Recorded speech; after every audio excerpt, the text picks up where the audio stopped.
content, but we do that in going live, I think. Yeah, absolutely. And we are live now. Hi, anybody who's out there watching. Yep. Hello, everyone. I've got a big 0 on the number of people watching. So Yeah. Well, that's fine. I don't mind if we have one or none or 100. yeah. That's Well, good. I think Chip was planning on dropping in. We'll see. Yeah, he's got no excuse with Arsenal today. That's tomorrow. Yeah, well, you never know. He could have a high school baseball team or something that he needs to referee. Yeah. Okay. Good. Well, do you want to talk about this month's episode? Sure. So let's see. You will do the. No, I'll start the intro this time. Yeah. And do you want to talk about Eric coming up? No, you can do that. Okay, I'll go through the 4 quick announcements. Circle of Fellows, which I'm going to have up this weekend, it was a really good conversation this time around on communications and ROI. But I went through the first half hour without asking a question because everybody just kept talking. It was awesome. Oh, terrific. I'll mention the David Murray interview is up, that Eric is coming up, and that the website is fixed for anybody who was seeing it stuck in a time loop. Okay. And then I'll do the polite mail promo. Yeah. Just a question, by the way. In the email you sent with the lineup, at the very beginning, you have a link to a story about Excedrin. What's that about? That was just my failure to notice that I'd left that at the top. It was one of the ones I was considering that didn't make it. Got it. Okay. I couldn't see it when I was at the bottom of the text file page. Okay. So it was just lingering. I thought it was interesting. Yeah. An interesting way to go about promoting your product. I heard of the story. Yeah, I had heard of it. Yeah. Okay. All right, then we jump into our first story, which is Reuters and the paywall. Yeah, so I found this quite interesting. The announcement. Another major news source is protecting its content and making you pay for it. I think that's going to be the norm going forward. By many others are going to be doing this. So I'm going to report really on what they say in their. It's not a press release; it's actually an article they wrote and published on their own news site. That a number of people have also reported, saying essentially the same thing. So I'll just highlight what they're doing. There's a quote or two from The Verge. And if there's anything else you and I want to discuss on it in terms of what does it mean for the future of access to news, we can do that. Okay. I have a couple of things to say. But okay. All right. So now I'm into NFTs. The way I'm going to approach this is I'm going to start by saying it seems to be settling into a niche of collectibles, and sports are really jumping all over it. Okay. But also, we have now watch NFTs that could find their way into the virtual world, that you'd actually have a virtual wearable when you're in, say, a virtual reality game, that you could wear that watch. And, people spend money on this stuff back in Second Life, right? And in World of Warcraft and all these virtual games, they spend money on virtual goods. So they do. They do. But then I'll get into the issues, both with the challenges of scammers and, disgusting people, but also the challenge of the fact that every tech company out there is coming up with its own social audio offering. Yeah. I don't think social audio is going anywhere. Someone made the point that... Hang on, social audio, NFT? What do you mean? Oh, I'm sorry, that's another... That's your story later. Yeah. It's about Clubhouse. Yeah. Right. But screen fatigue is the big deal here. Chip's watching us. He says howdy. Yeah. Here, hi, Chip. I'll share that. See, Chip says howdy. It's a shame StreamYard doesn't let me add comments from the interface, because that limits my. You can't comment from the. No, I've never been able to. No. Okay, I've never been on a StreamYard that somebody else was hosting, so I haven't seen that interface. No. So Chip, I'll just kind of think about you. Yeah, you can tell me what you want to say to him. Well, you say it here on the show, right? You don't have to type anything. Yeah. Okay. But anyway, I think social audio is here to stay for a number of reasons. I don't think it's a threat to podcasting because social audio is active and podcasting is passive. Are you talking about, what are you talking about? I'm still talking about, That's on. So you want to comment about that on? No, the no, next no. story? I've got social audio later. We're Yeah, talking NFTs. I think but I've got. NFTs are here to stay. I think they have Yeah. a place for brands. Um, I think there's a lot of opportunity for these, but I don't think the days of $1 million auctions are long for this world. It's going to settle down into a lower cost niche for people who like digital collectibles and for brands to do promotions. Okay. Yeah, that sounds good. There's a link I sent you earlier from CNN, which I thought was quite good. Yeah, They talk about NFT bubble bursting. Right, I've got that. That's in the art world. Yep. Because I'm noting varying types of comments depending on the use. Art is getting a lot of attention, and we're seeing things like, I saw a story this morning. I might mention, I'm not going to give a link to it because I didn't keep the link, but somebody is offering his house as an NFT. And he's had some serious bids for it that somebody was quoted saying this is likely to be more than he'd get through a traditional selling process for his house. Yep. I don't know any more than that, but this is crazy, frankly. So this reinforces, I think, the skepticism people have about this whole thing. Yeah. It's a bubble. Yeah, I think of the tulips in the 17th century. Yep. In some parts, and the CNN story makes that point. But that doesn't mean to say the whole thing is full of crap. It's not. No, there's uses. Just this get rich quick thing isn't going to last. Right. No, hopefully not. So this is my long piece. I've got a lot to say here. Well, yeah, the other two I have are much shorter. Yeah, you got a few links in there. Okay, so then podcasts is the one I've got following that. I found this quite interesting, I have to say.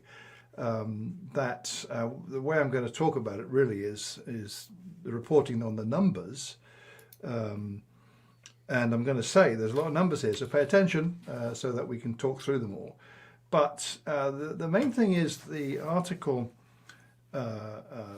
quotes all this stuff. I like the report by Stephen Goldstein of this company called Amplify Media, where he talks about there aren't really 2 million podcasts at all that Apple is reporting, and he's explaining why he thinks that. And I think they're valid arguments. So my conclusion for all of this is you need to verify the data before you make use of it, and many people don't do that.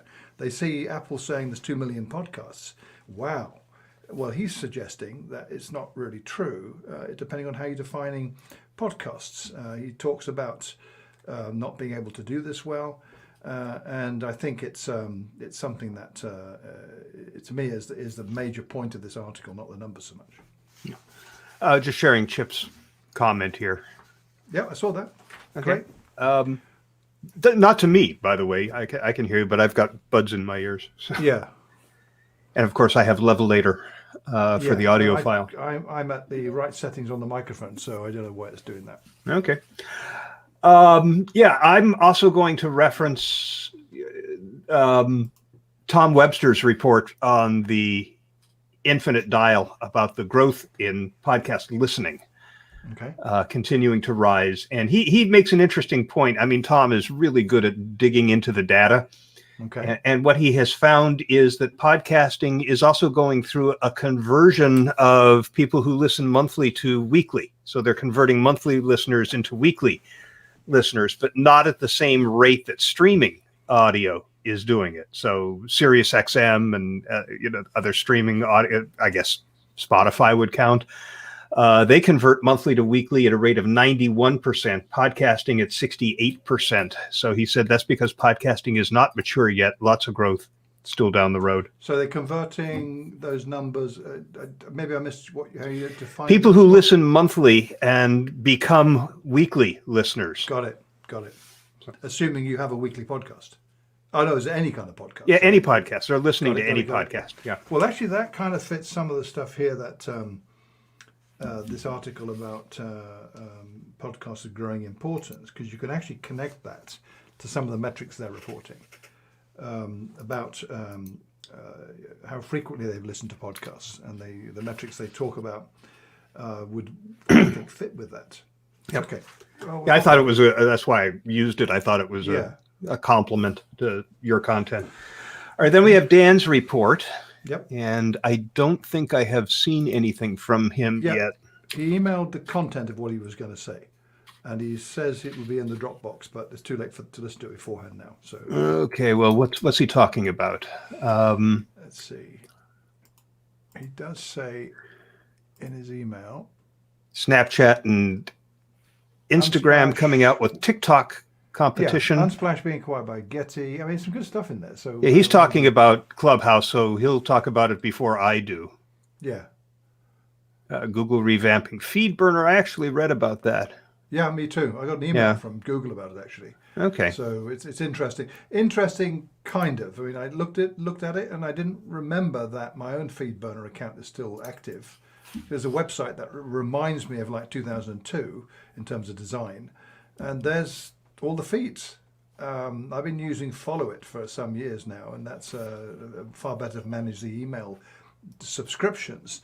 Oh, the big change, maybe it might be worth, Dan's probably going to mention it, I would say. The big change is Google is saying that support for email subscriptions will vanish with this change. So you've got to set up something else. And if you're relying on FeedBurner for that, you're out of luck after a certain day because it'll all go. Never did. But interesting that they're suddenly revitalizing FeedBurner again. Yeah. Wonder what's behind that. Well, there's the question, and I have no answers to that one. What do they know that we don't know? Right, exactly. So maybe Dan will talk about that. Yeah. Okay. So maybe that's what we mention after Dan's report. We'll say, well, we assume you talked about this, Dan. Okay, so you've got, what have you got here? Brands. Okay, so I've got brands getting into the business of endorsing and pushing vaccinations. Not happening here. So that's a US thing, and I'm surprised it's not happening here. All these American companies here. Maybe they're not allowed to do that. I don't know, but I've seen that. You know, if you how is the vaccination? It's a brand. Yeah? Is there a lot of opposition to vaccination in the UK? No. Oh well, there you go then. No, it's 80 plus, nearly 90% acceptance according to the government. So. I heard on the news last night, and I'll mention this in my report, that there are 1 million appointment blocks available for vaccinations that are not being taken.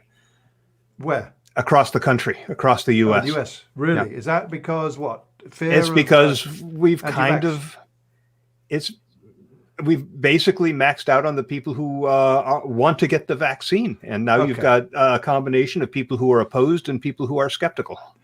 That I did read a piece, it's a headline, didn't read the article in The Economist, basically saying that this is a looming nightmare for the US, this growing number of people who aren't taking the vaccine. So I did read today that Canada has overtaken the US now in coronavirus infections. None of this is good in North America, it seems to me. Yeah, no, it's there will be a fourth surge. I'm sure. Nobody in the medical world is ready to proclaim that yet, but there are enough idiots out there congregating. There are enough states who are lifting their mask mandates that these variants are going to spread, and it's going to get ugly again. Yeah, I think you're right. Mark my words. And get off my lawn. Yeah, it's on FIR. Okay. Okay, then we got the Volkswagen prank. Yeah, I want to talk about this a bit because I've had some conversations with a number of people here, and on the one hand, some people are saying, no one cares about this kind of stuff. It won't do it. They've all forgotten about it by now. It doesn't matter. Others say it seriously matters for their reputation. I'm very much in that camp. So I'll just talk about what they did, what actually happened. Not so much the prank, but what people were saying about it not being a prank before it became a prank, and how they seem to have, just judging by the articles I've read, notably in the AP and in some motoring press, seriously offended people. So the motoring press in particular, there's some that are truly extraordinary reports.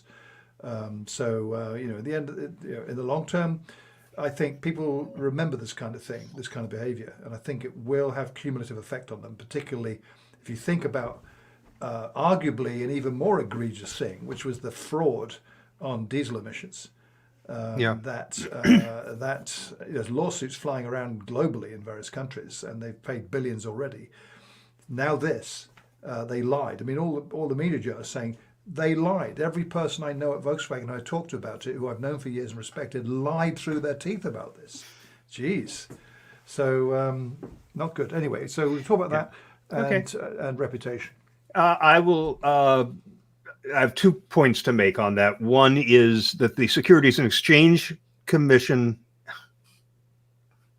I don't Yes. think they're listed in the US, are they? Hang on, I got to respond to Dan here.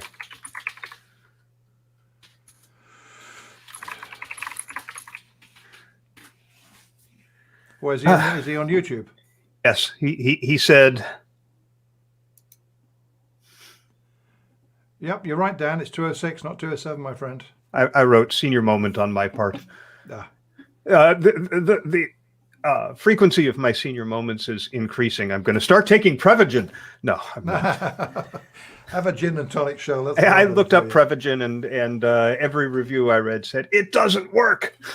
So, yeah, I'm going to mention the fact that the stock price went up on that announcement of the new name, which has led the Securities and Exchange Commission to launch an investigation of. Yeah, I mean, it went up 4.7% the day Right. On April Fool's Day. Yep. And at least one analyst put a note out about the change of name. Yeah. To his clients. So I mean, the thing was out there Yep. before. People Right. feel stupid when they see stuff like that. They feel fooled, don't they? And then there was, if you remember, IHOP, the International House of Pancakes. IHOP changed their name to IHOB for a week. People bought that, thinking it was stupid. It was actually just promotion for their burgers. And after a week, they said, "We're just kidding. We're just pitching our burgers." Yeah. They got a lot of heat. And don't brands pay attention to each other? No, they don't, because they do this kind of stuff every year, April Fool's Day, and at other occasions as well. They don't at all. But this Volkswagen thing, I think, is the most awful example I've seen from a major corporation. Yeah. Particularly where, as you'll hear, the journalist just outright lied to people inquiring about it. I mean, Yep. truly. And then it got worse when the parent company in Germany totally said the opposite to what the US company was saying. They said, no, this is a joke. And next thing, someone called someone in the US company, one of the journalists I was reading, who repeated the fact, no, it's not a joke, this is real. Jeez, what a mess. Yep. So I would imagine whoever's running communications at VW hopefully got fired. Yeah, well, or at least, slapped on the wrist. Yeah. Hey, Dan says, that was cool. Nice way to bring in the YouTube content. Yes, indeed, Dan, that was that is a feature of StreamYard. It's just built in. So, and Dan says, have a great show. Can't stay around, but wanted to say hi. Take it easy, Dan. All right. My last piece is about Clubhouse and social audio. So I just want to talk about the fact that it's riddled with problems, but you can still find good content, especially if it's something that is coming that you want to listen to that has been promoted. But how brands are jumping into it, whether that's a good thing, the competition that's coming up, but the fact ultimately that social audio is here to stay. It's not going anywhere. Yeah. Okay. So I'll just add my bit, which is basically talking about the bad of it, the good, the bad, and the ugly. Not so much the good, but the bad and the very ugly. I don't think it's a good thing at all. I think brands to date haven't, not that I've seen, have done anything worthwhile. The history of involvement with these things is not good. And I'll probably mention the piece in The Verge. Can Clubhouse keep the party going? That talks. Yeah, I've drawn from that too. Sure. Okay. Good. And there's Chip saying he may not be able to heckle us for the full 2 hours, but we'll do his Chip, best we while he's here. dream for this. We dream for this each month. So, okay. So you ready? We get what we can get, Chip. That's fine. You do what you can. Hang on, I've lost you on the video. That window's in the wrong place. Hold on a sec. Oh shit, where is it? Oh, it is. Now, I pressed something obviously because you've vanished entirely now, and I'm out. Can you still hear me? I can hear you, sure, yeah. It should just be a tab in your browser that says No, it's StreamYard. not. I'm just getting the StreamYard kind of my account page for some reason. I'm still seeing you on the. Yeah, I don't know where it is. Here it is. That's it. Let me break out this tab into a new window, actually. That's it. And then make it a little smaller. Yeah, that's better. Yeah, that's better. Okay, and then get that over here. That's better. And of course I closed. Oh no, I didn't. It's still there. Great. Alrighty. I think we're good. Facebook, don't need that. Don't need that. Oh, by the way, today was the funeral of the Duke of Edinburgh. Oh, Michelle was watching. Yeah, the ceremony was the most moving thing I've seen in years, I have to say. I was down here preparing for the show, so I didn't get to see it. Particularly seeing the Queen all by herself, all dressed in black, with a black face mask on. Very moving images, I have to say. Very tastefully done. Truly, truly excellent. So, and Harry and William were talking to each other. as they left, yeah, but they were sitting apart and so forth. So I hope the media isn't going to focus just on that, but no doubt the tabloids will. So of course, that's the way it goes. Yep. All right, I'm ready. Okay, you've got your Audacity or Audition No, I'm not ready. Hang on a sec. Let's close Twitter. I don't need that going. Let's move this over here. Audacity, not Audacity, Audition. Yeah, I think, was it last month? I had major issues with Audition. And for some reason, there was a seconded version of it running, which knocked out everything. And I never figured out what that was about. But you did get the file to me. Yeah, I know. It wasn't showing the file at all, but the hidden version did. I have no idea what happened there. Can you hang on 1 second? Yeah, can do. Hi, this is Shel. Hello? Yeah, hi, this is Shel.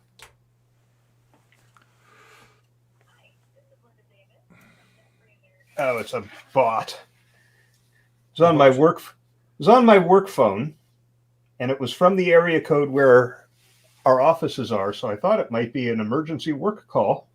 Yeah. But as it turns out, it was a bot pitch. You block it. Yep. Good. I think, okay, I'm almost ready. So let me see. If I press that button, what happens? It should start recording. Are we almost ready? I'm all set. Okay, so you want to do the countdown? I'll press it to see if I get a waveform. 3, 2, 1, go. Yeah, that's it. It's working.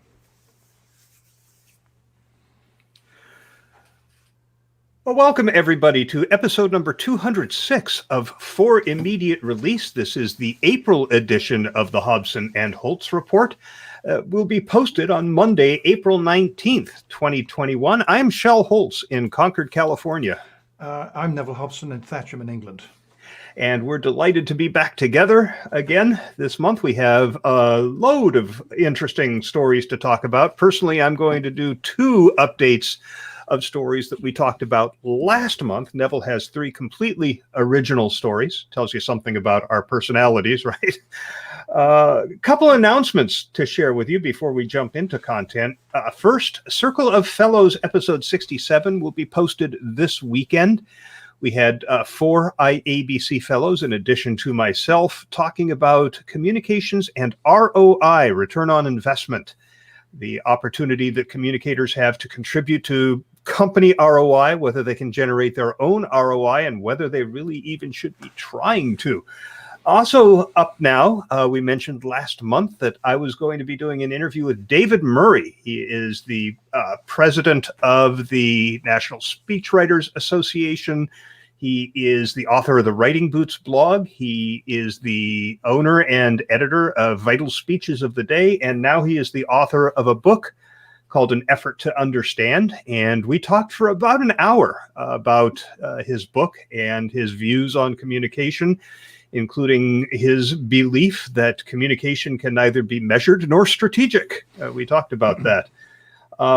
We have another interview coming up. This is going to be on April 28th at 1 p.m. Eastern with Eric Schwartzman, former contributor to FIR. Eric has a new book coming out called Pivot, about pivoting your marketing. So looking forward to talking to him about that. We both have copies, and we will have both read all of it by the time we interview him, right? Sure, we will. Yeah, you bet. I'll have at least flipped through it.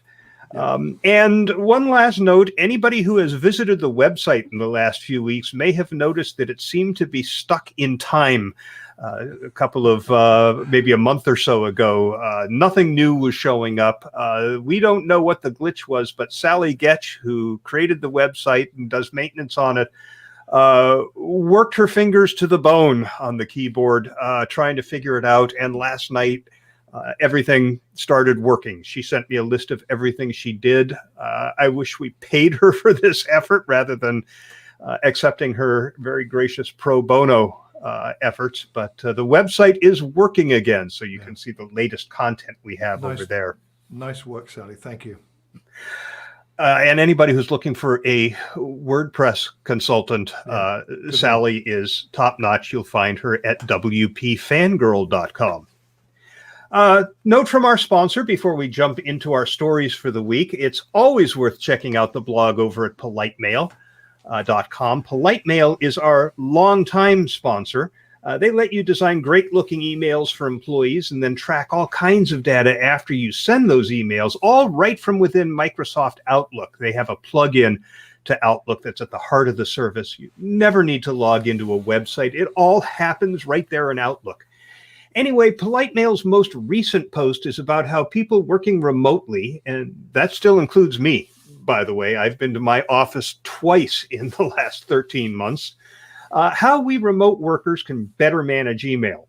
Why does working remote make a difference to the volume of email you get? Well, they found in an internal corporate email review that volume was up 72% in 2020. No surprise to me that companies are sending more email to employees than ever. Just the volume of coronavirus-related email alone would account for a big chunk of that. Among the recommendations in the post is to try a popular email management system I'd never heard of called FAST. It stands for File, Assign, Store, and Trash. You open an email, you decide right then what you're going to do with it. If you don't read it or address it right away, then you file it in a folder, assign it to someone else, store it for reference, or trash it. There's a lot of other great advice in this post, which you'll find where else? At PoliteMail.com. Terrific. So our first story this month in this episode is about a topic that there's quite a bit of conversation going on about in terms of how mainstream media make money from their content online. This latest one comes from one of the big ones in this industry, Reuters, who have just announced that they're putting their global website, Reuters.com, behind a paywall, part of a new strategy they have.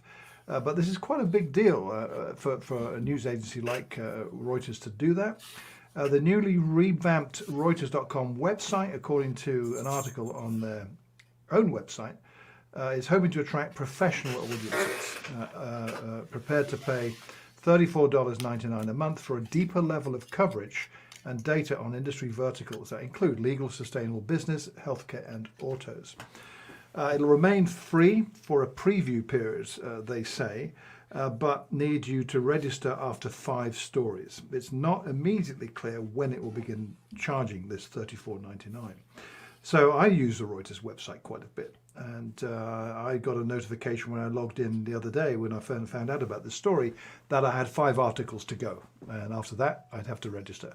So that element of it is in place.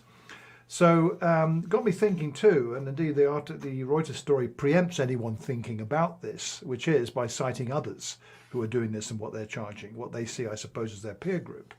They talk about Bloomberg.com that charges $34.99 a month before discounts for their financial content. They mention the Wall Street Journal, which is, I think, the first major publication to do a paywall like this back in the mid-90s. They charge $38.99. I looked up the Financial Times, which I see as a competitor to Reuters for financial news and other content too. They're charging the equivalent of $46 a month before discounts for their premium digital product, and there are many others who you might consider competitors to them. They quote Ken Doctor, a veteran media analyst and founder of local news and information company Lookout Local Incorporated, who says, the critical question is to a business news consumer, what added value do I get from Reuters that I don't get from Bloomberg or Dow Jones? And that's a point picked up in a slightly different way by The Verge in their coverage of this story, where they talk about how online news is paid for.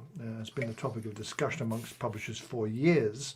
Online advertising doesn't bring in the level of revenue that print ads used to for newspapers, and publishers often have to rely on platforms like Facebook and Google to push their content to readers.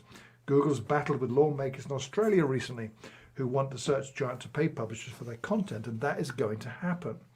So while both Facebook and Google have initiatives that pay some publishers to license their content, for many news outlets, online subscriptions are a major part of their revenue streams.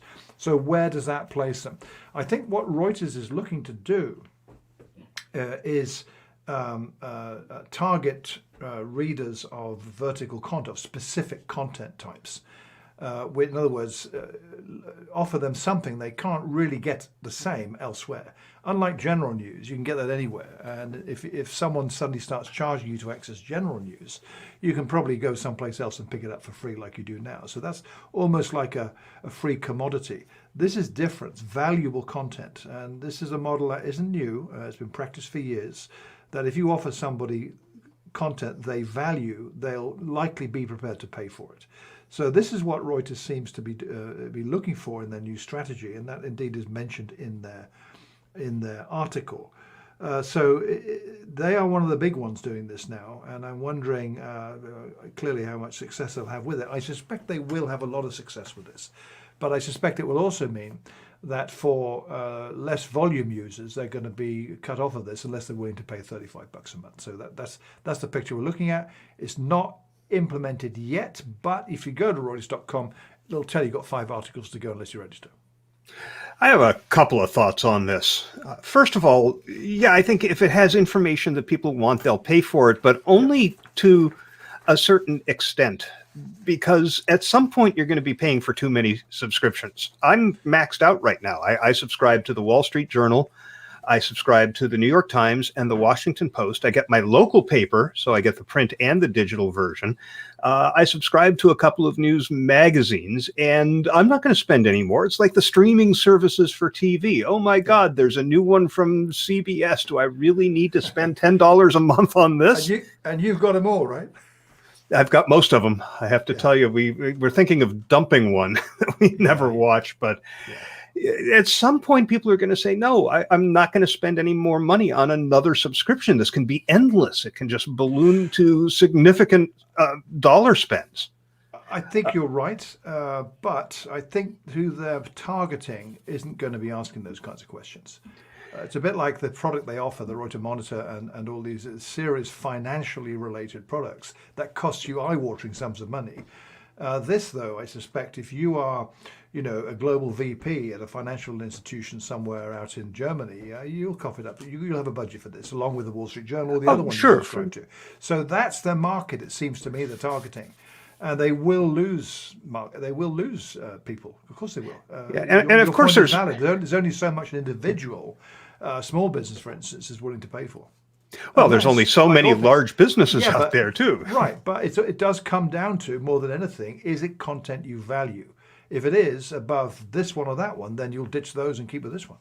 Sure, but if I'm already subscribing to the Financial Times and the Wall Street Journal, is there going to be content in Reuters that is valuable enough to supplement what I'm already spending, especially when my boss is telling me that my budget is going to be shaved next year? Depends on what you're looking for, I would argue, in the sense that if the Reuters report on whatever the topic might be has insights and opinion and narrative and comment from the writer that is wholly different to what anyone else is saying, meaning he offers you something you value, you'll go for that. Right. That's one of the tricks of The Economist, for instance, even though they tend not to identify individual reporters.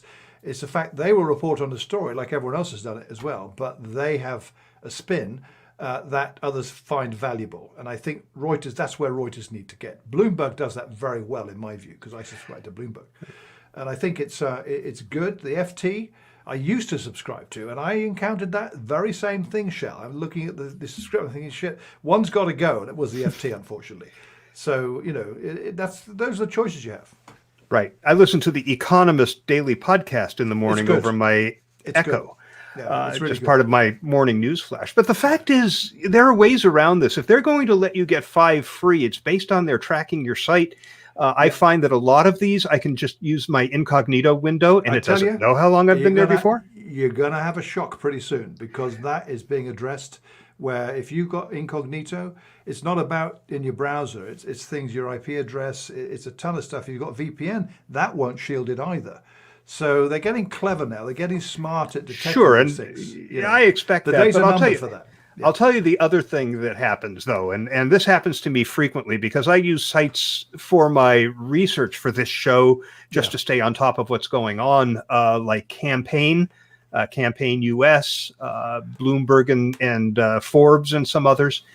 And I'll see the list of stories that they have. And when I click, it says, oh, you need to be a subscriber. So I just take the information from the headline. I type it into the search bar. I find another publication that doesn't charge. It's covering the same story. That's what I put into my link blog, which means I'm driving traffic to a competitor. God. I thought I was the only one who did such tricks like that. Oh. And I thought I was the only one. So, information wants to be free, that famous line. And I think people will always find ways around these if they want that kind of information and not have to pay for it, or at least not have to pay more for it. Yeah, it's like a leaky sieve, all of this. So that until that's tightened up, the issue of people stealing content is never going to be fully resolved. But nevertheless, this is a big step, I think, for a major news service to be doing this. That could force others to follow suit.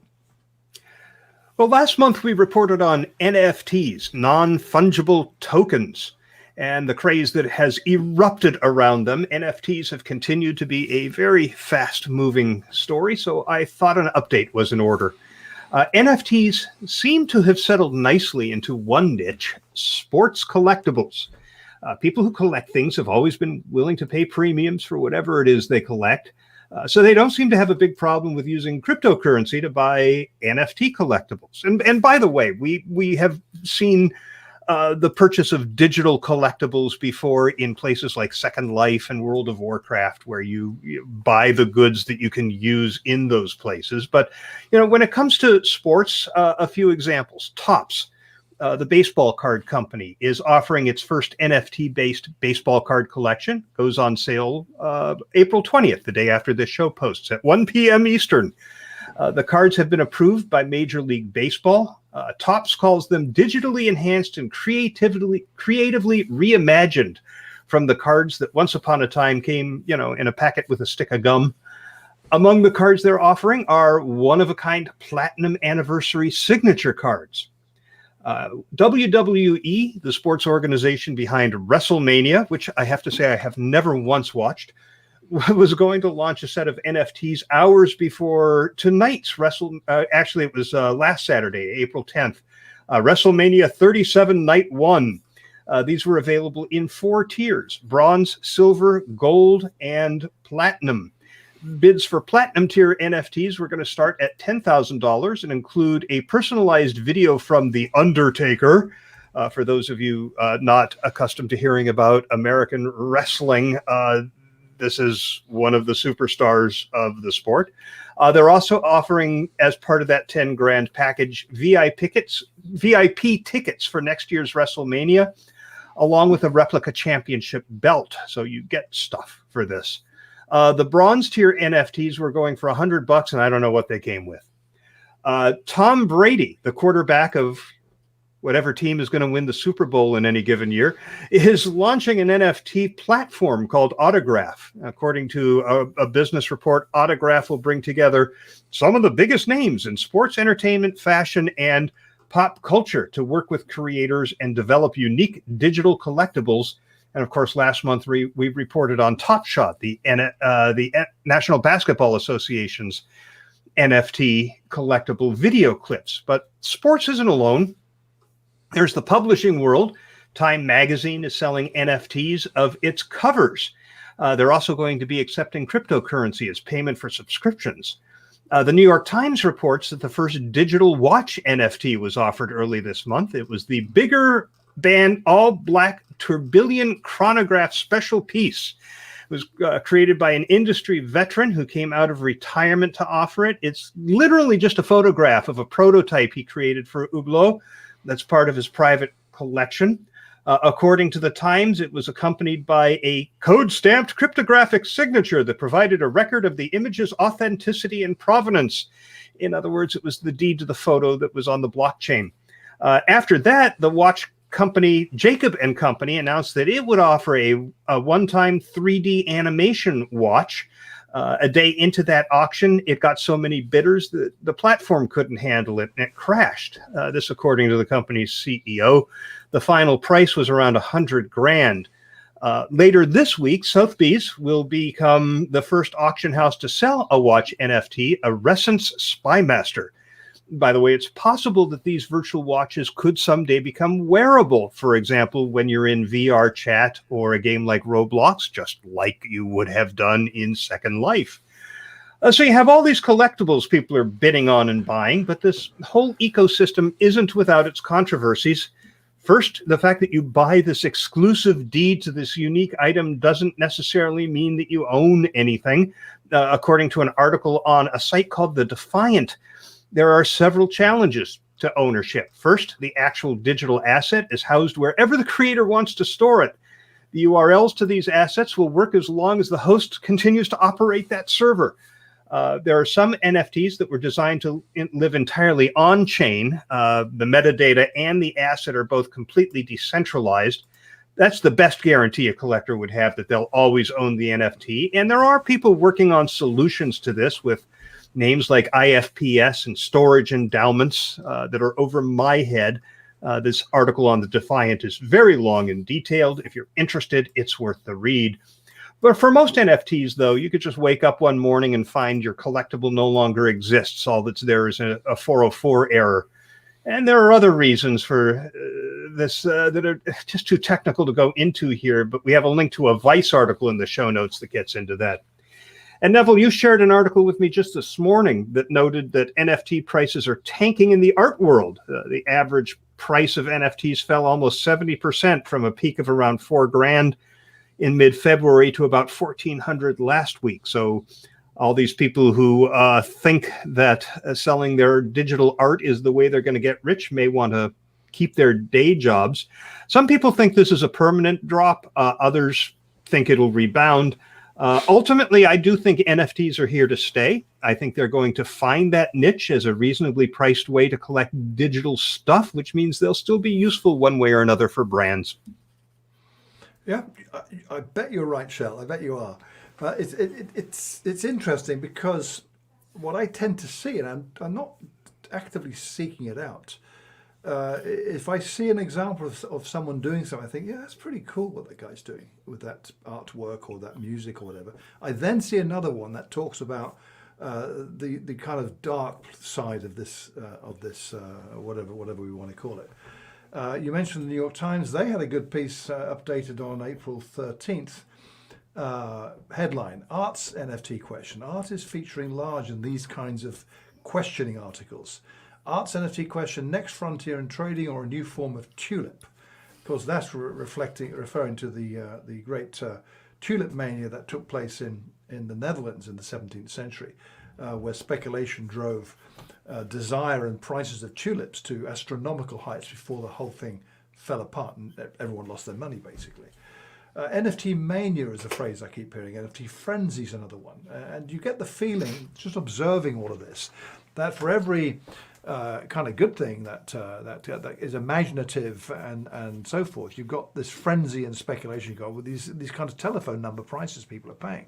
So I observe this with a sense of exceptional caution on getting involved in it at all. The New York Times has a quote from Robert Norton, the chief executive of Verisart, that's a company that certifies artworks on the blockchain. We're in a frenzy of speculation, he says. We're living in a moment of collective hysteria. The Times talks about NFTs have been selling for jaw-dropping prices almost routinely on specialist sites that accept payments in cryptocurrencies. They talk about NBA Top Shot video clip of LeBron James sold for $208,000, paid for in Flow tokens, FLOW. Last week, Jack Dorsey, he of Twitter, sold his first, last month, sold his first tweet, newly minted as an NFT. So most jaw-dropping of all, of course, was the 69 million for Beeple's JPEG. So stuff like this doesn't mean that it's in a case of imminent collapse. I think it means that you need to be very cautious what you do if you're going to go into this from a branding point of view.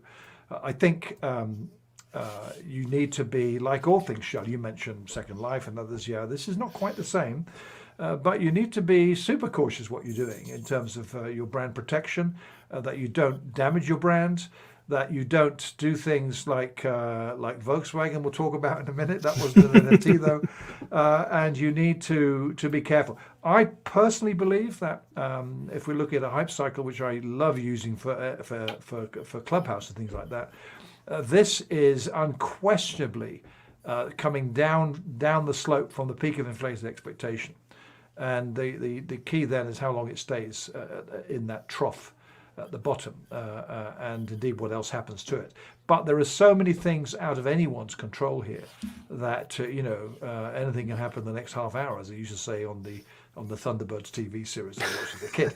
So it's fascinating seeing it because, like you mentioned, 15 years ago, in the times of Second Life, when all this stuff was so damn new, for every person who was genuinely trying to figure it out and evangelize it to others, there were at least 2 or 3 others who were scammers, crooks, and con artists. That's the nature, unfortunately, the reality of human behaviors. And this is exactly what we're seeing with this. And a few other things like audio online I could mention, which I will later when we talk about that. But this, we'll talk about that. This to me is a tulip. That's how I see it. Yeah, I remember the Business Week cover of the first person on Second Life to make $1 million selling Second Life real estate. Yeah. And it was $1 million real dollars that you could spend in stores in the real world. But Chip Griffin, our friend, is watching us live as we record, and he says in the YouTube chat, NFT stands for numbingly faddish toys, but adds, to be clear, I'm speaking to how NFTs are being used now, not their future utility. And I think my view is the future utility is really going to be those reasonably priced or low priced collectibles that are offered, and then people can trade them. If they go up in value, they can sell them for more. But it's not going to be $69 million for artwork. No, I don't think it is. I hope you're right with the future utility. What I see now doesn't give me much confidence for that. Okay. And hang on a sec, I've lost my notes. Wait.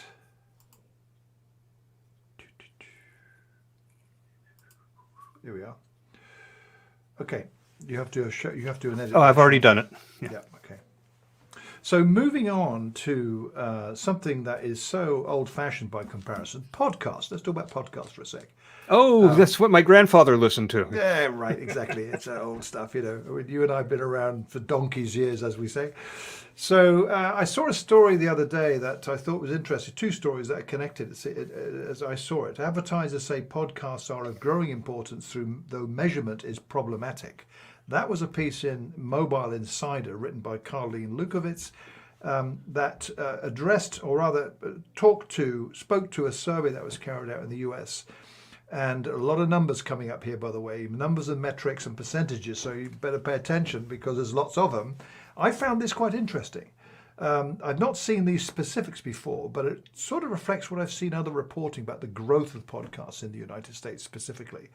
So here's the numbers. 49%, so it's nearly half, of those aged 12 to 34, 40% of those 35 to 54, and 22% of those 55 and older said they've listened to a podcast in the past month. Okay, there's your baseline statistic from this. And by the way, this is from an annual podcast report, the latest from Edison Research and Triton Digital.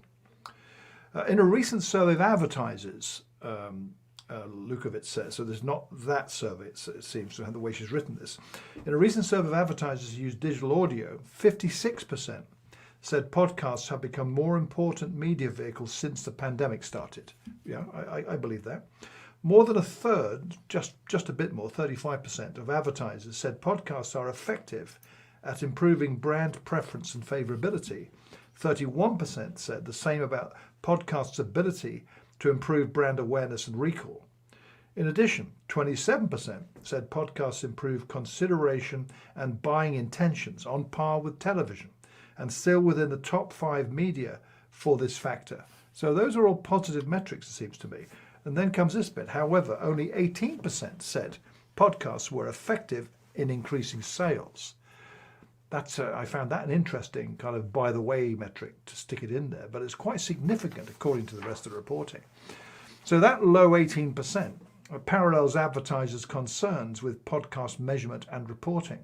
2/3 of them said they have concerns about the former, which is the measurement, and 60% said they want better attribution and third-party verification. So the thing is, according to Sarah Bolton at Edison Research, existing metrics generally can't identify fast forwarding through ads and downloading for later listening. And that clearly is a major, major issue, because people do that kind of thing. And you want to know about that, which shows that they're doing that too. Nevertheless, according to this report, 68% of advertisers rank podcasts high on the high priority brand safety factor, putting podcasts near the top of media on this front. Even more, 72% cite desirable target audiences as a podcast benefit. 2/3 or more also view share of voice, seamless integration of ad creative with programming, and engagement with advertising as podcast benefits. Will we see improvements in measurement? Spotify and others are working on more granular metrics, says Bolton, so stay tuned. So there's that in the metrics. And then as a kind of an accompanying piece was this article about how many podcasts are there? Because that, to me, is a thought, looking at all those metrics. So how many podcasts are there? Well, Apple, according to Steve Goldstein, is the founder and CEO of Amplify Media, early this month, he said Apple rolled over the 2 million podcast title mark. They said there were 2 million podcasts. He found it extraordinary. He says the number's deceiving. Analyzing data from Apple Podcasts reveals how that statistic is misleading, he says. Out of the 2 million titles reflected in Apple Podcasts, and similar results from Podcast Index, 26% have produced just a single episode. One and done. They don't do any more. That suggests many people fired up their creative juices, he says, especially during the pandemic, and stopped after creating one episode. Roughly 25% of all podcasts are out of business, he says, having produced just one episode. 44% of all podcasts have produced 3 or fewer episodes. So if a real podcast, quote unquote, is a series of at least 4 episodes, that effectively reduces the total of 2 million podcasts to 1.2 million. See what happens when we look at podcasts with 10 or more episodes. This level represents 36% of all podcasts in Apple's reveal of 2 million and places the real number of titles at 720,000. Not all podcasts are meant to be unending series, Goldstein says. You can find plenty of great and evergreen content designed to run for just a handful of episodes. That's part of the beauty of podcasting. But the one and done titles unfairly inflate the overall number of podcasts. So my concluding comment to that was, advertisers and media researchers always verify the numbers. Dig deep to get the actual numbers. Now that, I'm wondering what effect that there aren't 2 million podcasts article has on what the people who did those surveys from Edison thought. If they knew it was only that number, would that change their opinion? It's a small media market, or is it one of those kind of known unknowns or even unknown unknowns as to what the state of that market is? Because this comes back to the title of this piece about measurement being problematic. You bet it's problematic if this is the landscape. What do you think, Shel? I think 720,000 is still a lot of podcasts. Yeah, I don't think there's that many radio stations or TV stations. So I think there's plenty of opportunity for brands that are looking to run advertising or sponsor podcasts and make some money off of it. I like the notion that it's at the top of the heap among channels for brand safety. And I think that will continue until programmatic advertising manages to find its way into podcasting. Then it'll be just like YouTube, I suppose. My personal podcast listening has dropped precipitously. I found the data interesting that it's gone up because of the pandemic. I listened to most of my podcasts either in the car or on the train while I was commuting to and from work, as well as walking the dog. Now I just have walking the dog. I don't listen to them at my desk when I'm working because they require my attention. And I can't give it my attention when my attention needs to be focused on the work I'm doing. I tend to listen to music with no singing, just instrumentals. In fact, while I was working on the show this morning, I had Dizzy Gillespie playing over my Amazon Echo speaker. So I find it surprising that people are listening to more, not less, because a lot of us are not commuting right now. Yeah. But Tom Webster wrote a post on Medium. He is Senior VP with Edison Research that you mentioned. They do another study called the Infinite Dial that is not done with any partners. They've been doing it for 25 years. And in the recent Infinite Dial, Tom points out that podcasting is still growing. And we're talking now about listenership as opposed to the number of podcasts. But it's up 17% year over year, 28 million Americans listening to at least one podcast every week. Monthly listener rates are growing too, but what's interesting is the rate of conversion from monthly to weekly. So people who have been listening monthly who then become weekly podcast listeners. But it's at 68%, by the way, that conversion rate. But Tom says that this means that podcasting isn't mature yet. It hasn't topped out. Streaming and online audio converts 91% of its monthly listeners to weekly. So podcasting hasn't reached what he calls peak podcasting. Tom says other people call it that. Podcast growth still has a lot of open road ahead of it, and maybe we'll actually hit 2 million podcasts that have 10 episodes or more at some point. Yeah, I mean, by the way, I remember when it was 400 when we started. Yeah. I mean, Goldstein's piece is actually quite good. He does say it's arbitrary, these numbers, of how you're defining a series. You know, what makes a continuous podcast rather than just one. So until there's universal agreement of that, you could actually come up with any kind of number you want. But the feasible element is maybe pick a handful of good ones, good quote unquote, because that's pretty subjective, but successful measured by listenership, if you can calculate that, longevity, quality of content, and all those things. Not necessarily the advertising. This is talking about, you know, what drives them to continue publishing. Maybe they're getting sponsored, so who knows? But that, to me, is a good way of setting benchmarks for measurement, and we seem to be lacking a lot of that. Yeah. But I think the big gorilla here, to me, is the skipping through the ads and the downloading. If you can't measure those things, according to this, you can't. With accuracy, then this isn't going to improve any, it seems to me, because we've got to sort that out. Yeah, and it may be like Nielsen surveying their audiences rather than actually recording digital transactions. Yeah, I'm also a big fan of the limited podcasts. You know, it's 8 episodes. I listened to one about the crimes that Spiro Agnew committed that led to his leaving office as Richard Nixon's vice president. I listened to one called The Wilderness. I think it was 8 episodes about the state of the Democratic Party in the U.S. These were never meant to be long-term, ongoing, episodic shows. This was going to be a 6-episode podcast. This was going to be a 4-episode podcast. Yeah. That's fine. Those are great.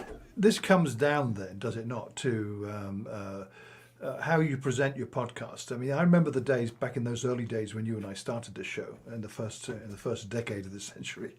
I could think of people I knew who started podcasting, and they were all, you know, this is a weekly show, and like 5 weeks went past and they hadn't done one. Oh, I didn't have time.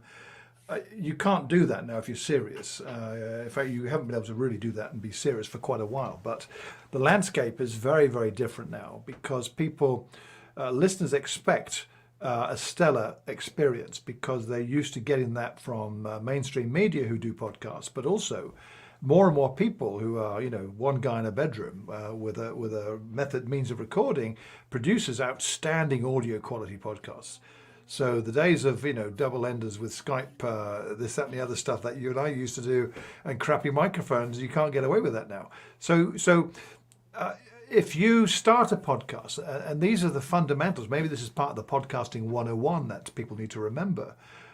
You set out your stall, and you need to meet people, to set your expectations, set the expectation of your audience well, and stick to it. This is a weekly show, so do a weekly show. This one you're listening to now, everyone, is a monthly show, and we do it monthly. So, and we tell you beforehand when the next episode is coming. These are little things that matter, which will also advertisers would like to know about as well. So maybe that's part of the picture that needs to be tightened up. But to me, if you can't measure things like who's actually, are they listening to the whole thing? Are they skipping the ads? At least, I don't think anyway, we're at the stage yet where compared to TV recording. So here we ditched cable TV, and we've got what's called FreeSat. It's free TV coming over satellite. We get it on a satellite dish. And there are 900 channels we get, including the variations regionally of the same TV channel that's got some slightly different content. So, for instance, I can pick up TV channel from the Orkney Islands north of Scotland if I want to, via the satellite dish. But there's one station that is running something right now that we really wanted to listen to, and this is the only station that has it, that you cannot skip the ads. Your remote doesn't work. It says prohibited, you're not allowed to do that. And that doesn't endear me to them. They're forcing me to sit through these crappy ads, and they really are. If they're entertaining, hey, advertisers, do decent ads for God's sake, not the crap we see. That's part of the problem too. And luckily, as far as I know, Shel, no one's doing that yet with audio. But I think that's going to be a death knell for this if they do that with audio. That's the wrong fork to take on the road at the junction. So this is all part of the kind of issues that need addressing, it seems to me. Right. And I think at some point people are going to have to accept that there's a cost for listening to something free, and you don't have to listen to the ad if you pay, which is why Spotify is getting into the exclusive podcast realm. Of course, they have the one now with Barack Obama and Bruce Springsteen. Chip Griffin says he rarely listens to podcasts right now. I mostly listen on my tractor. I have to confess, Chip, I did not know you had a tractor. He does watch a John Deere or a JCB or something. What is it? He'll tell us in a minute, I'm sure. But he does watch a lot of YouTube videos. He finds videos so much more interesting now.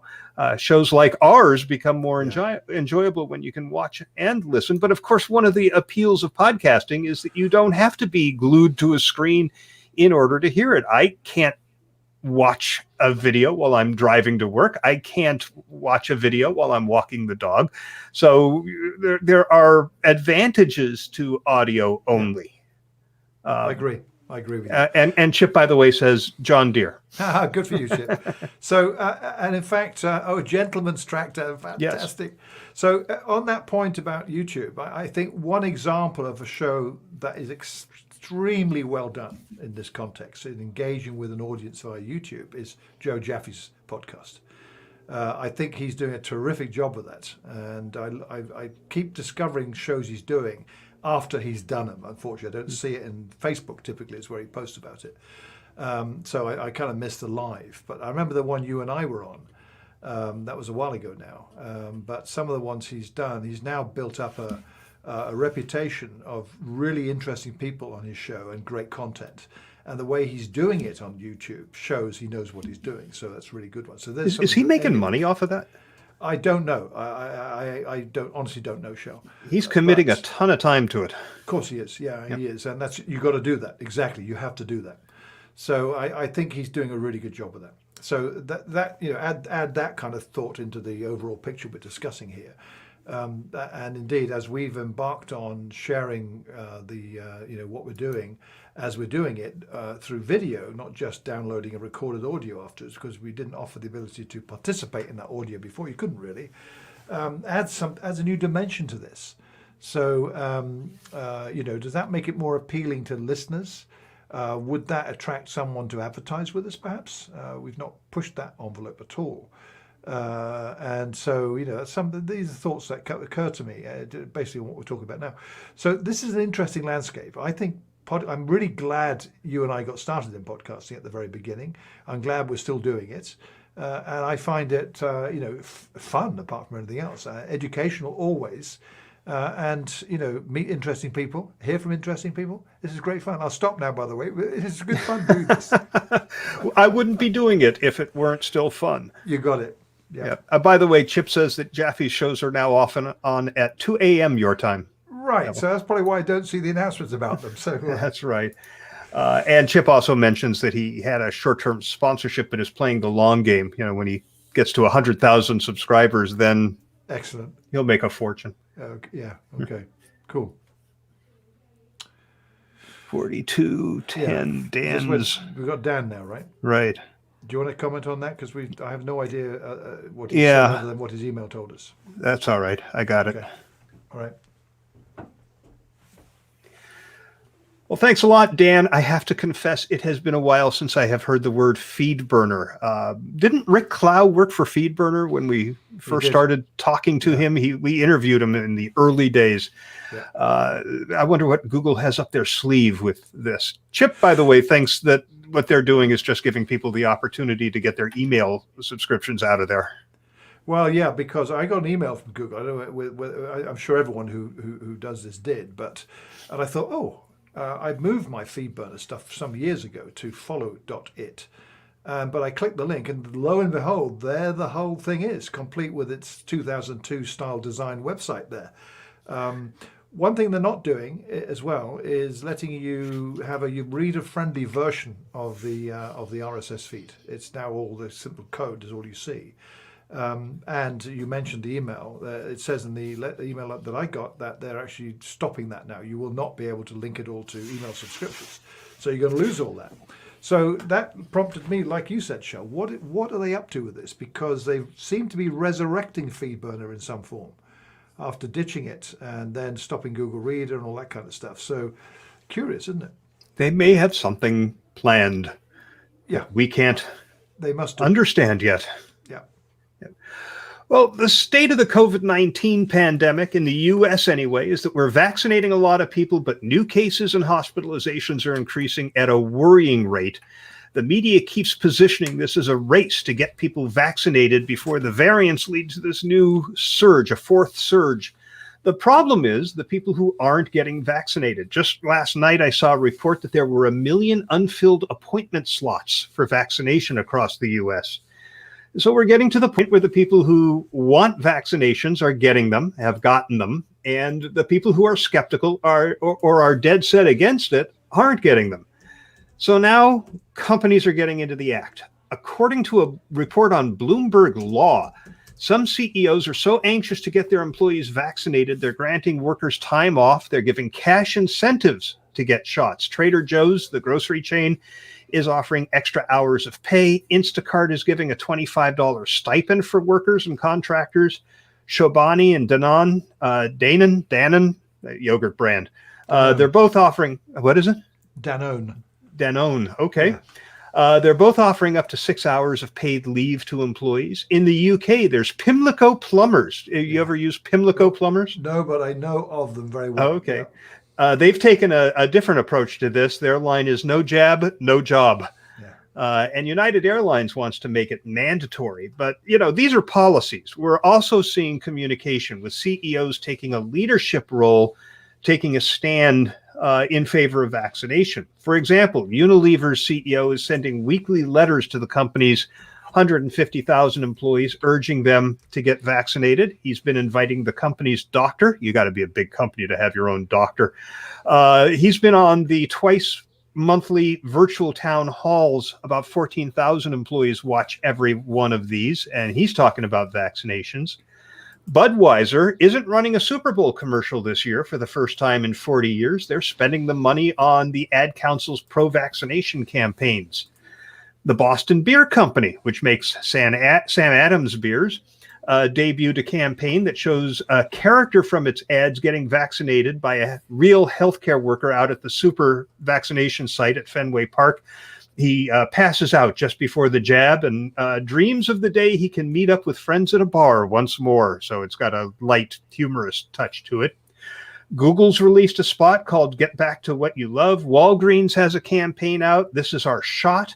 The first ad was narrated by John Legend. Ford Motor Company worked with 11 nonprofits to create a PSA to fight misinformation about vaccinations. Krispy Kreme is giving free donuts if you show up and show them your vaccination card. Oh, and back to the beer companies. Budweiser's giving a free beer to those who show proof of vaccination by way of $5 debit cards they're going to send to the first 10,000 people to participate.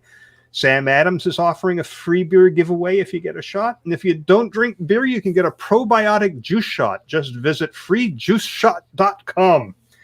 This is just another example of companies investing in purpose-driven causes, even though this one is a bit self-serving, right? Because these companies, from an economic standpoint, want things to get back to normal in a big way. Yeah, it's interesting. I suppose it's not surprising you see that happening. It makes sense to encourage people to get vaccinated so that you can go to McDonald's and buy a hamburger when they lift all the restrictions because you've been vaccinated. We're not seeing that here, though. That's the interesting thing. I think partly because the resistance to vaccination is very low compared to the US. In fact, it's astronomically low compared to the US.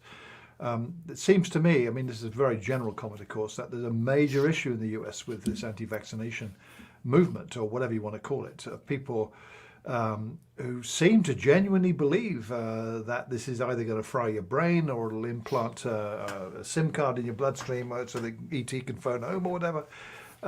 You don't have that level here. France is a country that is alarming the anti-vax rhetoric in France, from some politicians even. So there's an issue, and they've got problems galore in France with the surge there of infections. So the interesting thing about all this, it seems to me, Shel, is that there is, and this is not a solution to anything, but there is so much conflicted information, never mind misinformation, disinformation, you truly do not know what to believe or read. And therein is a dilemma. The government isn't the trusted source because some of what they say doesn't make sense, or you then learn that they've got a vested interest in something. Here we're going through another political scandal of government ministers, keeping dead quiet about the fact that their wife or their husband was a director of a company that got contracts for the NHS to do this and that. And the kind of sleaze word is being quoted a lot. So you don't trust some of the proper messaging. That's not good at all. Here we're coming out of lockdown. Now we're in the fourth national lockdown. We're now emerging from that.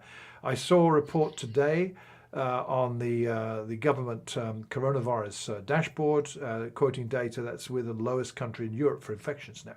Now I remember only 6 short months ago we were the highest. I think the highest in the world at one point. So it's not over yet, and the anti-vaxxing. I don't know, what could you say? I mean, we could spend the next hour talking about this, but it's alarming as hell that this has such strength, and normally sensible people believe it. Now, to them, I'm the dumb idiot who believes it. And so there's no meeting of minds here. There's no compromise at all.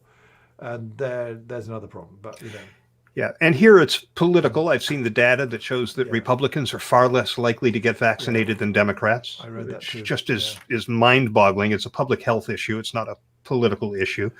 You've got states that are ending their mask mandates when they absolutely shouldn't be, with these variants really starting to take root. So yeah, it's problematic, and I hope that business continues to invest its time and its effort in promoting the benefits of vaccination. But you're right. I was on Twitter the other day and saw a guy responding to an appeal to get vaccinated saying, no, I'm not going to let Bill Gates track me with his chip. Is that people who believe this crap? Really. It's just amazing, mind-boggling. Yeah, it is.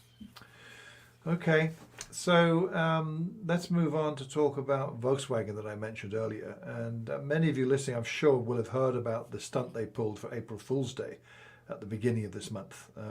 That didn't go well, to say the least. A lot of arguments, yeah. So let me just refresh your memory. This is what they did, basically. So before Easter, in fact, on Monday, March 29th, they accidentally, quote unquote, posted a press release announcing that the US subsidiary of Volkswagen was unveiling the official change of its US brand name from Volkswagen of America to Volkswagen of America, with a T, not a K, a T, as in Volt, Volkswagen, in a nod to its plans for electric vehicles. A VW spokesperson told USA Today VW was not hacked, the announcement is not a joke, it's not a marketing ploy, and the plan is for the change to be made permanent. The very next day, on Tuesday, March 30, VW posted on Twitter that after 66 years, VW in America will now stand for Volkswagen. So lots of talk about this. This is how I saw it bubbling up in my news feeds, that people talk about, is this true? Is this happening? And that gained some momentum, those kind of questioning tactics. I remember doing a bit of digging when I was seeing this coming out and finding these tweets from Volkswagen. I actually came across a Twitter handle called Volkswagen, attributed to Volkswagen UK, the subsidiary here in the UK. And it talked about one of their new car brands that's an electric car, and that is a major of major significance to them in their plans going forward for moving away from ICE cars, internal combustion engines. That's a new acronym. We all better get used to ICE cars, right? To EVs. So there was that. And I was thinking, yeah, but this looks true. I mean, the spokespeople, the media are quoting, saying it's not a hack and it's not a marketing stunt. This is really going to happen. So it looked like real. It looked real. And that's what mainstream media across the United States and others elsewhere were reporting, skeptically in some cases. I did see some tweets saying, I bet you this is a stunt, no matter what they say. There's one guy on Twitter saying that, a motoring journalist. Well, guess what? He was right, of course. But the Wall Street Journal said, who talked to the parent company in Germany, that they were clear that the announcement by its US subsidiary was supposed to be an April Fool's joke. Total contradiction to what was coming out of the US, which continued saying that throughout that day. The problem for Volkswagen, though, is that everyone took it seriously, creating confusion about the company's intentions and moving the share price. So this guy, there was one guy, an analyst or rather an investor, posted on Twitter on the 1st of April. VW stock was up 4.7% today, and at least one analyst put a note out about the name change. So now then it becomes serious. Wait a minute, it moved the share price. People did things that shifted the share price. So the motoring press were the ones that were especially critical, as you can imagine. This is a good example of summarizing some of the reaction from the motoring press. This is from Brandon Turkus writing in Motor1.com on April 1st. This entire episode really irked me, not because we bought into the joke, but because so much of it was based on spokespeople that we used to trust outright lying. Volkswagen as a company has been fighting to regain the trust of the public and rehabilitate its image after the diesel emissions scandal, and up until now it's been doing well. This stunt is a black mark on Volkswagen's progress, and while it's easy to look at what's been written here as virtue signalling in the name of honesty and the sanctity of journalism, Volkswagen's decision to mislead the media and the public had actual consequences beyond our little corner of the internet. I thought that was a pretty deep statement that summed up largely what I've seen others. The Associated Press were mightily not happy with this. They published an article on their website headed, "An unwelcome prank, Volkswagen purposely hoodwinks reporters." And this quote from the lengthy piece says, "The Associated Press was repeatedly assured by Volkswagen that its US subsidiary planned a name change and reported that information, which we now know to be false." Company spokeswoman Lauren Easton said, "We have corrected our story and published a new one based on the company's admission. This and any deliberate release of false information hurts accurate journalism and the public good." Now, the words being used here, Shel, interesting. They did false information. They hoodwinked the journalists. The other journalists saying they lied outright to journalists asking questions. So has this damaged VW's reputation? Well, not that you can see at the moment. They're advertising electric cars, including the one that was behind this stunt, and getting huge coverage for them because they're actually pretty damn good vehicles. That's a fact, and that is part of what they wanted to do. But is this the way to go about that? In my not so humble opinion, I suppose, I think they're stupid to do a stunt like this. So, has it damaged their reputation? Not really in the short term. Longer term? Well, I would say the answer to that, I say actions like this people remember these things and they have a cumulative effect over time. So if they're trying to recover from Dieselgate, which is not over, that's what that diesel emission thing was shortened to a hashtag, Dieselgate. Go look at it and you'll see some of the coverage. They've had lawsuits. They've already set aside billions of euros in their accounts for the last 2 years to pay claims for the false information they published at the time about diesel emissions. So they're looking pretty dark. And of course, some of their other brands are being sucked into that particular scandal. So doesn't look good. The average car buyer, is he or she going to decide because of this they're not going to buy a VW? Hard to tell, Shell. Some people have principles that can really affect your market position. So I think they were crazy to do this. Indeed, I'm not a fan of brands doing anything on April Fool's Day, notwithstanding there are some pretty good ones that I saw this year. But this was pretty stupid stunt, I think. Oh, this was incredibly stupid on a number of levels. I mean, you asked the question about whether this is going to hurt their reputation. I think the question is with whom. You're right. Consumers who are looking for an electric vehicle, probably not. Investors who feel that they were burned because they bought more stock on that announcement. Journalists who hear the spokespeople that they have slowly rebuilt trust in tell the lie. Yeah, probably. And there is this SEC investigation because it did move the stock price. If they end up getting fined by the Securities and Exchange Commission, that's going to be all over the news. That's not going to help them with the tarnished reputation that they already have because of Dieselgate. So, yeah, I think there are still reputational issues that can arise from this. But, what I was thinking when they first did this was a story that we reported here on FIR a couple of years ago. It was when IHOP, International House of Pancakes, said they're changing their name to IHOB, I-H-O-B, the B standing for burgers, because they wanted to de-emphasize pancakes and emphasize their line of hamburgers. So it was now International House of Burgers, IHOB. And this went on for a week before they finally fessed up. It was just a marketing prank. And they didn't get a lot of positive press out of that. There were people who were genuinely upset about it, people rolling their eyes, people saying this was one of the dumbest things I've ever seen. Why would you do this? Volkswagen obviously didn't pay attention to the history of fake name changes, because if they had, they might have said, look, this is probably not going to go any better than it did for IHOP. And in fact, I think it went worse. I wasn't aware of a lot of April Fool's Day from brands this year. I did read a lot of commentaries leading up to April 1st saying, don't do it. It's not the year to do this. We did one on the intranet. We had fun. Our employees liked it, but we're not a brand to our employees. We're the company. So yeah, I don't know if you're familiar with the Los Angeles River. No. The Los Angeles, it's not a river. It's like a trickle of water. Sometimes it's dry. If there's a lot of rain, it can get a little full if there's a lot of rain. I remember back in the early 90s, there was a massive rainstorm and it was overflowing, but that happens once every 150 years. But in any way, we put the evergreen freighter that was in the Suez Canal in the LA River. This is a thing that people can walk across, right? Right. And claim that it was holding up building supplies destined for our Southern California operations. People had a lot of fun with that. So yeah, there's ways you can get away with you can. April Fool's stuff without causing yourself any reputational damage. I think, to me, the question arises more than anything else, the ethical aspect of this.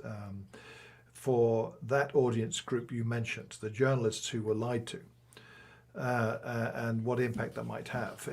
I just wonder how some of the communicators who are involved in this feel about it now, in terms of their own, how could you say, what do they think about best practice behaviors and so forth, and how they behave? How does that fit if they're a member of, say, the PRSA or another professional association with the code of conduct? How does it fit? And then on a more practical level from a particular organization, how does that fit with brand values, with the way in which the company's portrayed? And I think they're going to find uncomfortable answers to many of those questions, if not all. I'm also thinking that the CEO of Volkswagen USA has been in the press quite a bit in the last month for not good reasons, being highly criticized, also saying weird stuff in press conferences. So does that fit into this? Is there a climate in VW USA that isn't healthy? And maybe are we going to see some personnel changes soon, perhaps? But I think that's the question that comes around again. Not knowing any more than I've described in this narrative, in this discussion we're having, all the media reports I've read and what others are saying on social networks as well. So I don't know more than that really, and a lot of it is, of course, opinion. That is, how true is that? What drove this, other than the obvious? But who said, "Hey, that's a really good idea. Let's go ahead and do this"? That's what I want to know. Who said that? Yeah, who gave it a green light? I hate to sound like a broken record, but it's one more instance where something bad could have been avoided if just before launching it, everybody had projected out saying it has backfired on us. So let's come up with what went wrong and go, oh my goodness, what if it moves the stock price? And it might have led them to not do this. By the way, Chip Griffin says, I hate April Fools on all levels. Call me a party pooper, but it is what it is. It is what it is, Chip. Yeah, and I understand that. My brother was born on April 1st, and I think he was 17 or 18 before he stopped admitting that at school and places. He made his birthday April 2nd just to avoid all of the grief around being an April Fool. Excellent. Yeah. Well, last month, in addition to NFTs, we talked about Clubhouse, the still invitation-only social audio app that is only accessible on iOS. I have to tell you, last month, I could open Clubhouse. I have an iPhone through my job, and I could scroll through the rooms that were active, and I would see lots of people I knew hosting conversations. Today, I scroll through the rooms in Clubhouse and I see Joe Jaffe and nobody else. Well, occasionally. Yesterday, I did see Charlene Lee hosting a room, founder of the Altimeter Group. But mainly, I see rooms with nobody I know on stage, and the rooms I do see, I really have no interest in. So the headline on The Verge, "Can Clubhouse Keep the Party Going?" resonated with me. Now, make no mistake, it is still popular. One frequent user in Verge called it, and I loved this, the airport bar of the internet. Such an apt description. But it is, make no mistake, plagued with problems. It's filled with scammers and grifters and white supremacists and conspiracy theorists of all stripes. Anti-vaxxers. Yeah, they're trying to deal with these issues. They do a weekly town hall where the co-founders announce product changes and answer questions.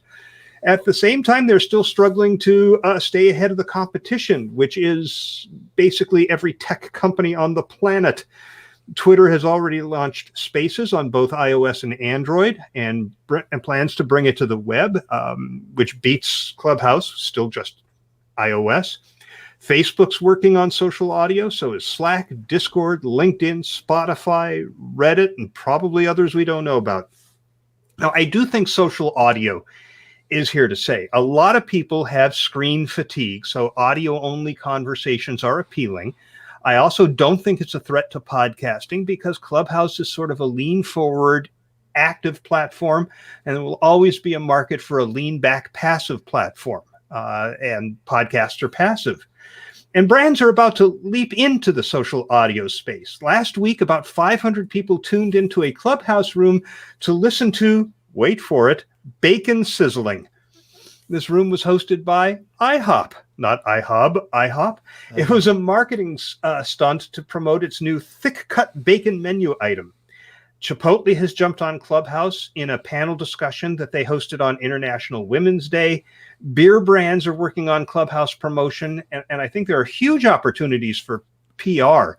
Ask Me Anythings and panel discussions. How about a panel of CEOs talking about why people should get vaccinated? Right now, the CEO of Cinnabon's parent company hosts what he calls weekly office hours, designed to help other business people and entrepreneurs who have questions or issues. Some companies are considering Clubhouse as a place for meetups in the post-pandemic world, since socializing and attending is easy on this kind of platform. But brands on Clubhouse could be one of the things that cause it to lose the edge that attract a lot of people in the first place. But of course, brands and advertisers are inevitable on every new social platform. There are people out there with hundreds of thousands of followers on Clubhouse. You could recruit them as a sponsor to read your spot at some point during their session. Popular hosts could offer pay-to-play opportunities for speakers at events. You could charge for product placement. But eventually, no doubt, Clubhouse is going to come up with its own advertising scheme so they can make some money, not just the hosts of these rooms and these clubs. In any case, keep your eye, or I should say, keep your ear on social audio, whether it's Clubhouse that emerges as the big winner or one of the many competitors that are cropping up. Yeah, that's a good concluding point there, Shel. I think you're right.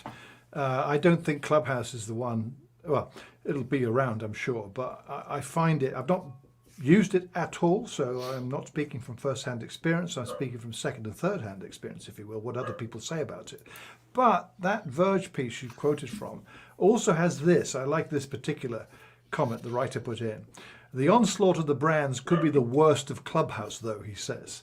Branded rooms could sanitize Clubhouse of the fun it once had and replace it with forced conversation and promotion, like a radio station that only plays commercials. That's not a bad analogy. Or I would say only plays bad commercials, probably. Entire agencies are even popping up to help Clubhouse influencers connect with brands, and already companies like IHOP, and of course you then lead into that bacon sizzling room. That actually sounds like a bit of fun. I could see that. But and that's one of those kind of rabbit hole conversations, because you could almost address that by saying they were so busy thinking that they should, that they could, that they didn't ask themselves the question whether they should. And that illuminating quote was from Dr. Malcolm in Jurassic Park back in 1993. So one of my favorite quotes of all time, that one, by the way. You could, but should you? So there is that to it. The LinkedIn one I find interesting for what I've read about that's coming, connected to the whole platform. That I could see adding something that these don't seem to have. There's also something I'm wondering from let's say if you're a publicly listed company, some topics are going to be taboo for you from a regulatory point of view because you've got no record of who said what. So you've got to record them. And of course you can't really do that. Is that coming? That then changes the game entirely for what this is meant to be, I think. So it then comes down to, of course, the could and should question, because this may not be the right platform to use for this thing or that thing, but this other thing, it could be. So people need to address it from that point of view too. Is this the right platform to use for what we want to achieve? So it then comes into that. I do think, though, that this point about the onslaught of the brands, it's kind of like the bonfire of the vanities, but the onslaught of the brands, it's got a nice ring to it, is something I think that'd be a shame, because we've seen this sort of thing, the sanitizing of a platform by big brands, from the kind of informal, connectable type of environment that we want these things to be. And suddenly, these brands come in. And again, I'm now going to go back on what I said. The worst of Clubhouse may not be that. It may be the scammers and the grifters and the and all the crooks who are in there that seem to gravitate to these kind of things. This article mentioned something on that line that I thought, my God, this is exactly what we're going to be seeing, where it talks about, I'm just trying to find it, where someone was in a room in a conversation saying, claiming he was Brad Pitt, and he sounded like Brad Pitt, and people believed it was Brad Pitt. That's the worst thing, without any checking or anything, that, hey, I'm going to this room because Brad Pitt's in there. And impersonators are, again, in that group. That how do you deal with that? Is it the platform's responsibility to do all that? That big question that comes back, we've been asking already about Facebook, for instance. So who's the responsible party for this? And that probably is the biggest question of all.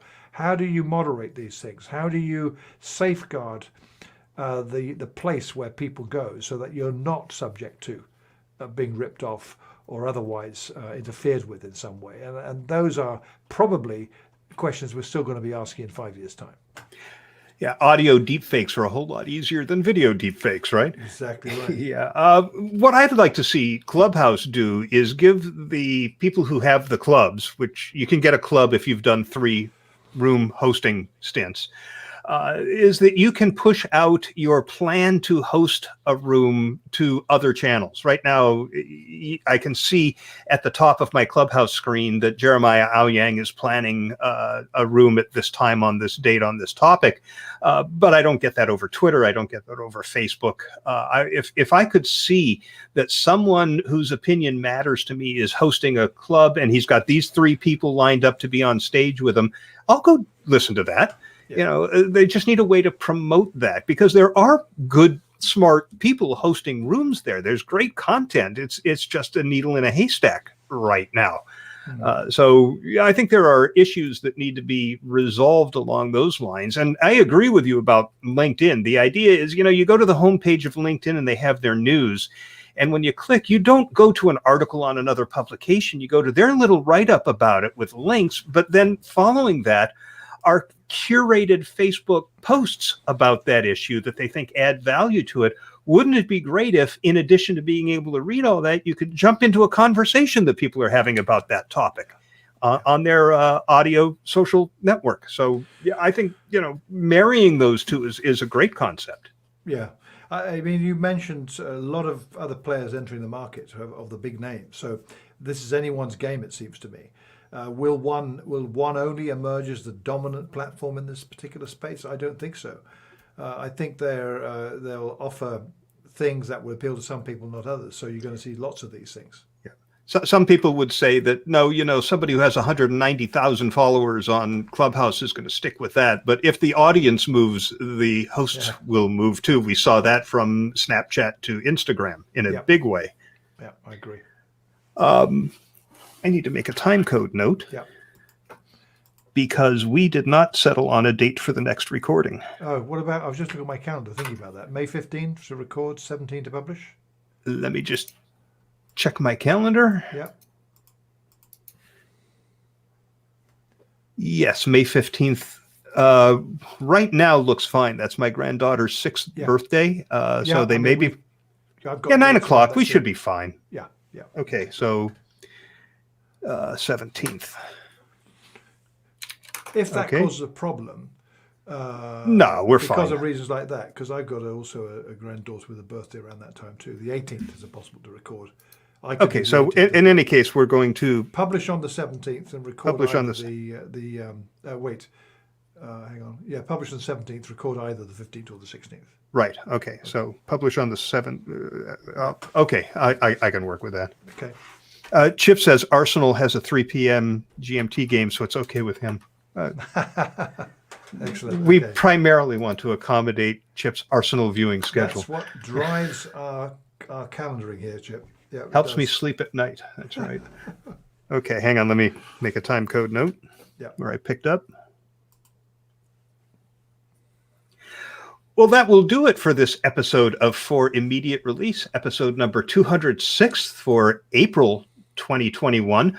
Our next episode will be released on Monday, May 17th. We're planning on recording on the 15th, which is Saturday at noon Eastern, and we'll make the URL available for anybody who would like to join Chip, our lonely single viewer at this point. We had a high of 3 at one point watching us live.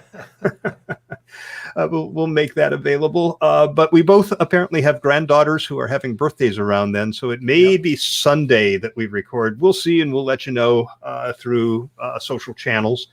We also continue to do our FIR Zoom chats every Thursday at 1 p.m. Eastern, 30 minutes of just collegial conversation about whatever is on our minds.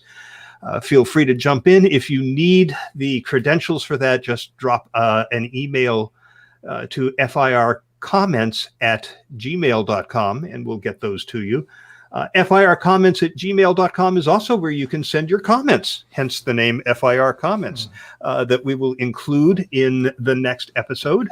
So both the live participation and your asynchronous comments can become part of the content of the show. You can attach up to a 3-minute audio file and we'll play it. Record that comment directly from the FIR website if you would like. There's a send voicemail tab on the right-hand side of the page. You can leave a comment directly on the show notes for this episode at firpodcastnetwork.com or share your thoughts on the FIR community on Facebook. And as always, we appreciate your ratings and reviews on iTunes or wherever you get your podcasts. And that will be a 30 for immediate release.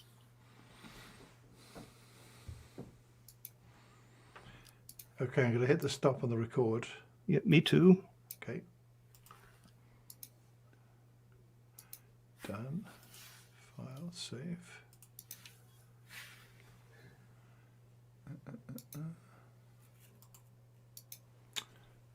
Boy. Oh, there it is.